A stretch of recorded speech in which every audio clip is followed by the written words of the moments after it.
Edgar's Sanctum Mysteries.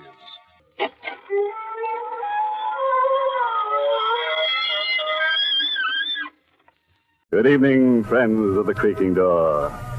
This is your host to welcome you once again into the inner sanctum. Come in. Meet Edgar, our electrical wizard. At school, he was voted the most likely to shock 'em dead. Edgar's wife was a dull dame, so he plugged her into a wall socket. Now you should see the way she sparkles. Yes, sir. Now she's the light of the party.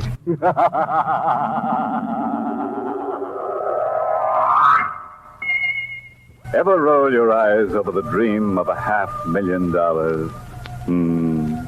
You did. Careful, friend, or that dream will become a nightmare. We're in White Oaks, a gloomy estate somewhere along the jagged coastline between Frisco and Seattle. On the floor in a corner of the library, staring blindly at the ceiling, is an old man. Across the room is a young man, mortally wounded, but fighting to keep the thread of life from snapping. 10 feet away from him is an old-style floor safe. The door of the safe is blown off, and the contents scatter and lying nearby. He tries to get up, but he can't. His hand creeps to a bundle of cash and drops helplessly over it.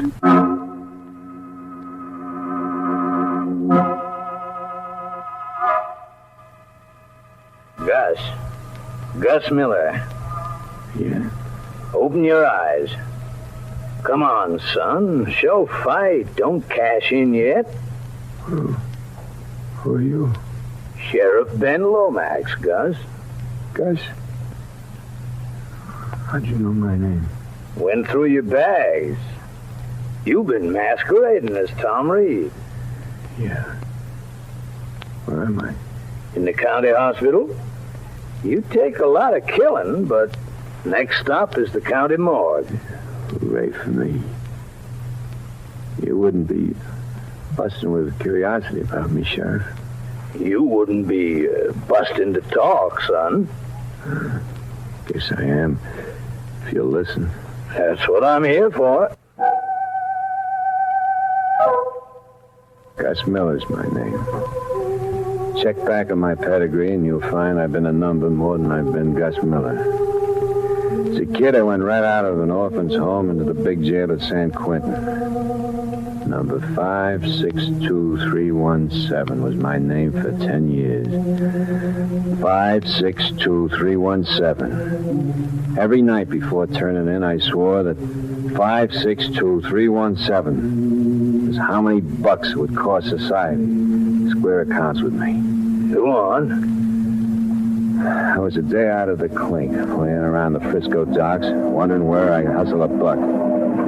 Big liner just come in out of the Pacific fog. One of those swank pleasure liners. I watched the passengers getting off. All dressed to kill, without a care in the world. Among them was Tom Reed, tricked out in a white sailing suit. My eyes kept wandering over them. The thought kept jabbing at me that here was a guy I could be if I played my cards right. We're about the same age and build, average-looking guys, except that Reed was a little pale around the gills. All Reed had on me was a bankroll. A U-Drive-It car rolled up, and Reed went to it. I went after him. What scheme I had in mind, I'm not clear on anymore. Yes, is there something you want? Hey, driving north? Looking for a ride, are you? Yeah, looking to get a hitch. Okay, hop in.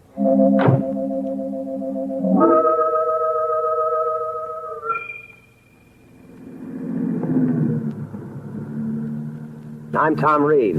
My name's Gus Miller. How far are you going? As far as I can get, I guess. No destination? No destination. How far are you going? Oh, about 200 miles. White Oaks. Ever hear of White Oaks? No, never did. The show place of the Pacific Coast. I'm the last of the Reeds of White Oaks. You bragging or crying? Both, maybe. Why are you so tough? You're too rich for my blood, maybe. I suppose there is something indecent about too much money, at that. Have you got too much money? $500,000 in 3 days. Why in 3 days? My inheritance comes due then. That's why I'm back in the States. How do you collect that $500,000? There's a bank teller piling up in gold pieces in front of you? No. A blind uncle you haven't seen in years taps his cane along the floor towards a safe that's been in the family for generations and opens it. And hands you $500,000. Just like that? Just like that. My father distrusted banks. I turned the figure over in my mind. $500,000. I saw Reed looking queerly at me out of the corner of his eye. You're burning up with temptation, Miller. I don't know what you're talking about. Pose as me for 3 days, then go off with all that money. Uncle Walter will never detect the masquerade. He's blind, and you're a pretty good faker. That's what you're telling yourself, aren't you? Where are you all the time I'm posing? Dead somewhere. You've murdered me. If I had any idea like that for a minute, Reed's openness put the kibosh on it. We chewed up about 100 miles, and I caught that funny look crossing Reed's face again. I watched the hand clap over his heart. Reed seemed to sag, and the car began to circle wildly. I grabbed the wheel in the nick of time. I pulled to his side and shut the motor. What's hit you, Reed? My heart. How bad is it? The Honolulu doctor gave it a year.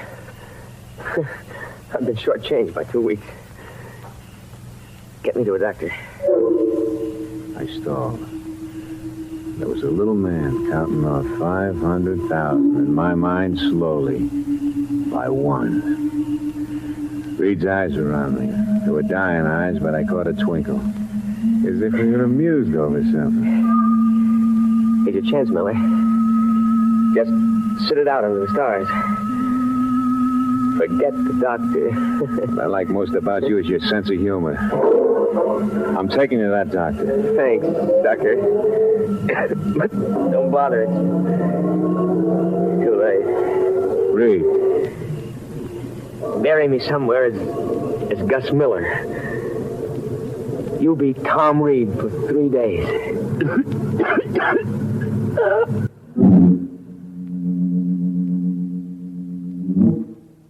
It was too late to play Boy Scout and race for the doctor. Reed was the deadest man in the world. I told myself that Reed's dying crack practically made me his heir. But I didn't have to tell myself anything. The little man was counting 500,000 in my head fast, by 50.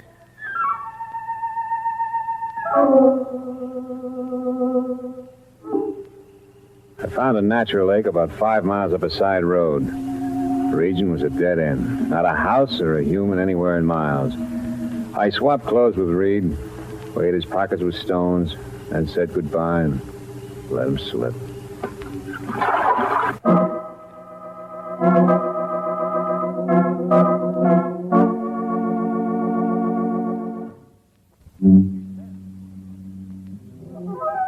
Well, our downtrodden hero is on the upgrade now. 500,000 spondulics. Nice pay just for giving a corpse a bath at a roadside lake. Gus might run into something unexpected at White Oak. Still, he's determined to try. Or fry. Let's see which it is, shall we? I got to White Oaks in an electric storm, where the skies giving me a 21-gun salute. The house was up on an elevation. Everything about it seemed to say, keep out. And not a soul in sight. Where was the blind uncle? Anybody home? I could hear the echo hanging in the air. Then I heard a tapping coming at me out of the shadows. His hand reached for me. I could feel my flesh crawling.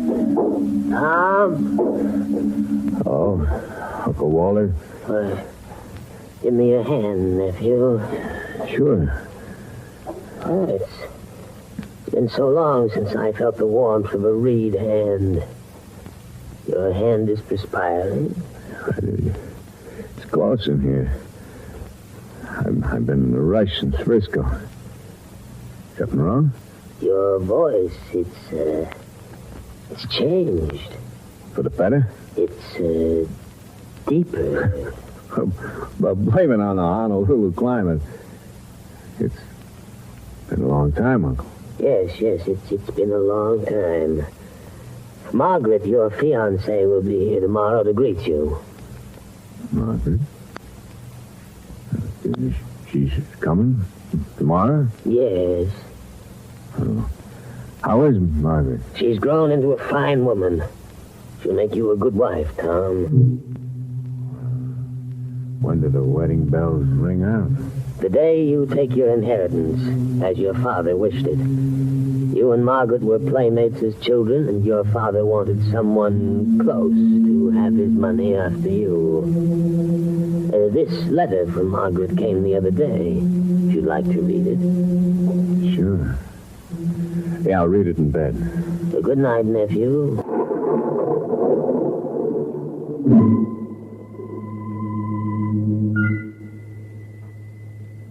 A bride went with the 500,000. I opened her letter. I needed a line on her. I read the opening paragraph again and again until it was whispering in my brain. I wonder how it will be meeting Tom again, Uncle Walter. We were practically infants the last time together. The questions that keep crowding my mind. What does he look like? What does he think about? Will he like me enough? And will you like me too, dear Uncle Walter?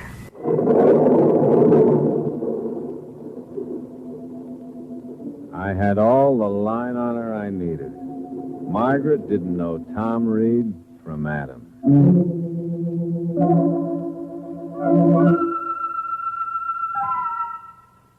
The next morning, I drove into the one-horse burg they call town. I wanted to buy a paper and some odds and ends. I left the general store when a fat little guy in a seaman's outfit who'd been hanging around inside followed me out. I started the car when he drifted over. You going to White Oaks, friend? Hey, sure.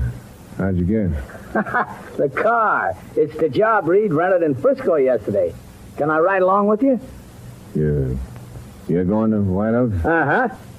I'm Tom Reed's guest. Okay? Sure. Hop down.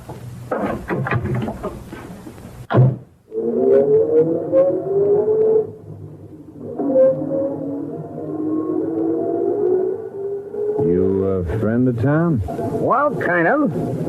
I was a purser on the ship he came over on. We hit it off, and I got invited to his wedding. What'd you do with Tom Reed, mister? I don't get you. I get you. You're playing at being Reed. You're wearing his clothes. You're driving his car. When you paid for some junk at the store, you flashed a wallet I remember seeing on Reed. But, you needn't sweat. Maybe we can do business. For how much? Half, if you're just masquerading. All, if you killed him. I didn't kill him. A heart attack did it. I just ditched the body. Is it half? I'll let you know. What are you stopping for? Get hold of myself for a minute. Find my smokes here. This compartment. I thought you said smokes. There's smokes. With all 6 bullets. Get out of the car. Start for the woods. Is that how you want it? That's the way it's got to be. All or nothing. No deals with a blackmailer.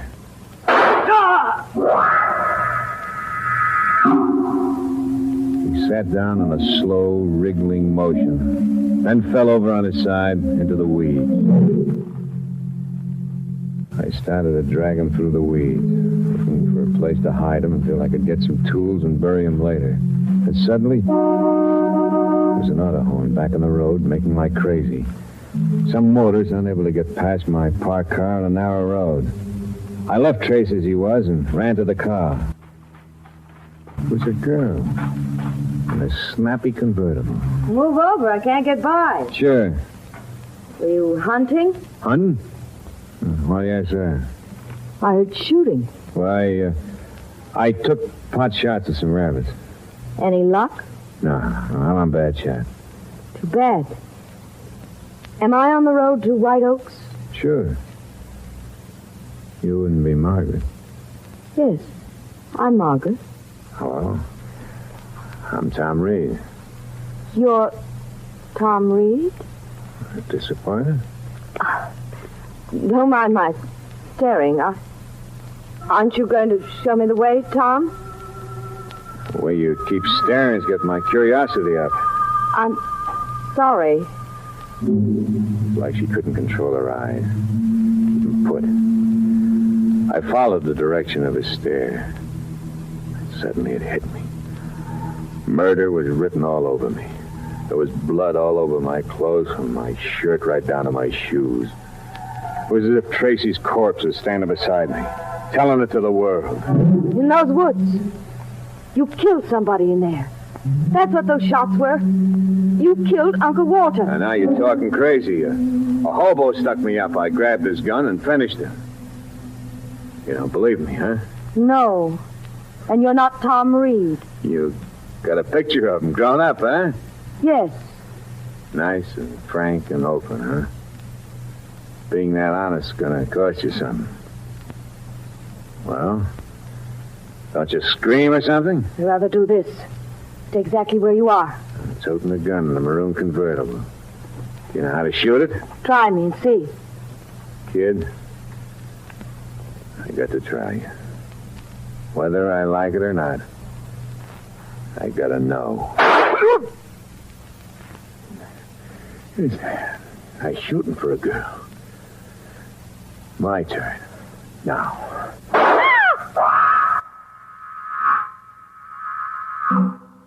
Her shooting first made it easier for me. In a way, it was like self-defense.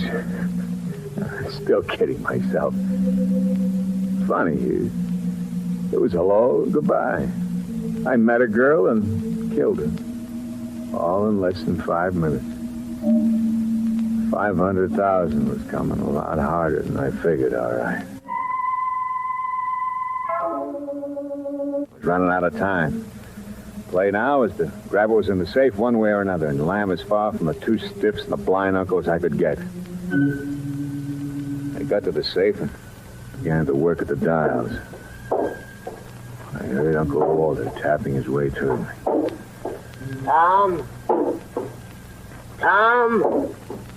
Yes, Uncle Walter. Oh, Margaret hasn't come? No, not yet. She'll be along. Hey, give me your hand, nephew. Where is it? Here.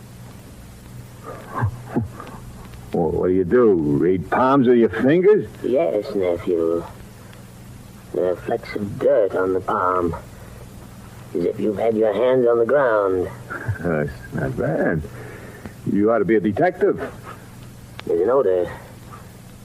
Smell of blood. Let go of my hand. What's wrong, Tom? No, we'll skip that. Now listen carefully. I got a gun in my hand, pointing right at you. You're to tap your way to that floor safe and open it. With no stalling and no questions. But, Tom... I said no questions. But I don't know the combination from memory. I said no stalling. If you listen, the combination is on a memorandum pad in the library desk. I'll get it. He tapped his way along the floor to the desk, stooped over a drawer, and stayed there in a crouch like a guy in a trench. There was a gun pointing in front of him. Are you crazy, old coot? What good's a gun gonna do? You're blind. You won't get a cent, imposter. He shot me with perfect markings. Like he could see right along with anybody. He'd aimed in the direction of my voice. I figured I moved to a side quickly and emptied my gun.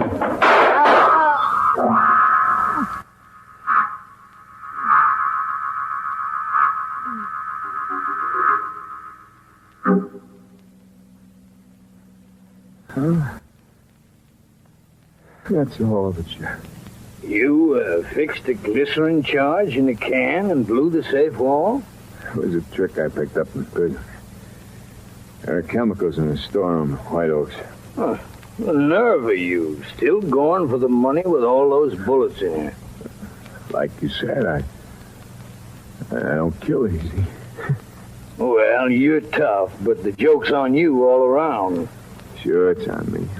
Dying empty-handed. Oh, it's on you even more than that, son.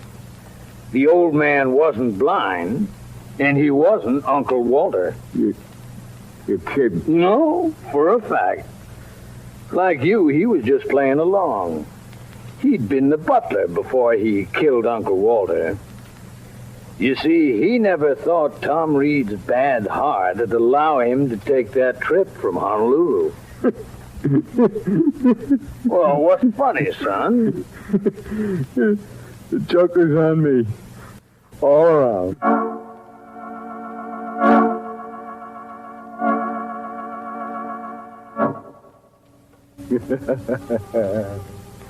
Funny twist, A young man plots his rise to fortune and then finds he can't even get up off his back. One barren blessing, though. He's got all the time now in the next world to count off that 500,000 in fractions. May he rust in peace.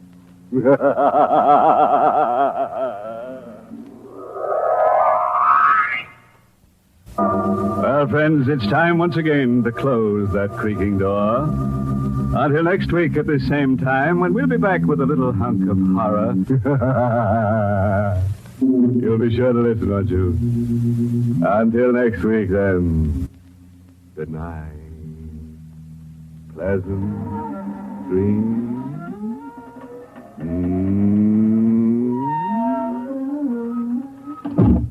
Inner Sanctum was heard in the United States over CBS, the Columbia Broadcasting System.